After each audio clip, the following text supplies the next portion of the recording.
Ukraine has accused Russia of shelling from across the border as the U.S. vice president visits the country. The Ukrainian military spokesman said artillery was fired at a border post in Luhansk region from the direction of Russia's Rostov region. The accusation came as Joe Biden met with Ukrainian leaders in Kiev.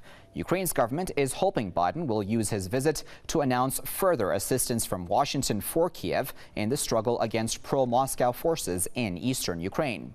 Meanwhile, Ukraine's leaders have announced the formation of a five-party parliamentary coalition strong enough to pass amendments to the constitution.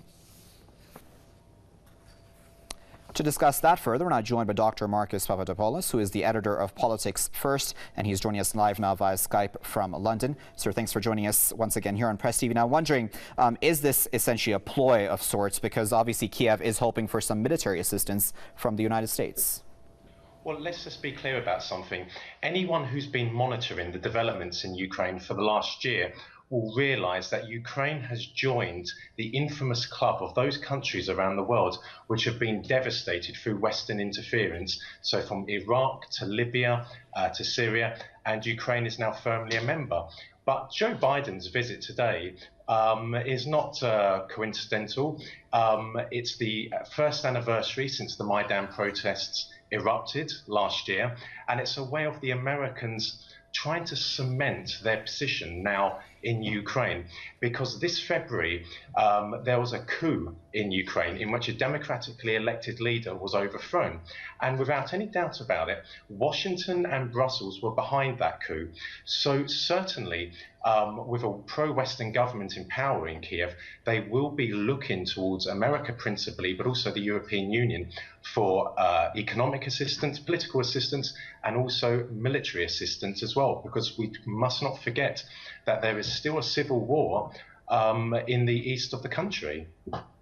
So then why even get into this charade of this ceasefire, which we always hear about? Because, you know, it's been going on for a while now, and there have been violations essentially from day one.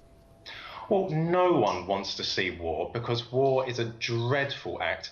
But the Minsk agreement actually brought both parties to the negotiating table, and it was a satisfactory agreement.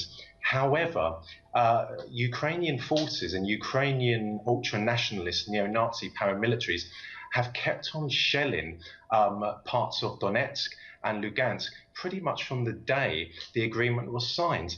But then there's another dimension to this. There will always be turmoil in Ukraine because the Americans are absolutely insistent on the country becoming a member of the European Union and, most importantly, NATO. So Ukraine's stability has been completely jeopardized by the Americans and the Europeans. And the irony is that the Americans and the Europeans have actually accused Russia of doing that. Well, this time last year when the protests erupted in Kiev, it was American and European politicians flying into Kiev, joining the protesters and calling for the overthrow of the Ukrainian government. That's the ultimate insult to a country's independence and sovereignty.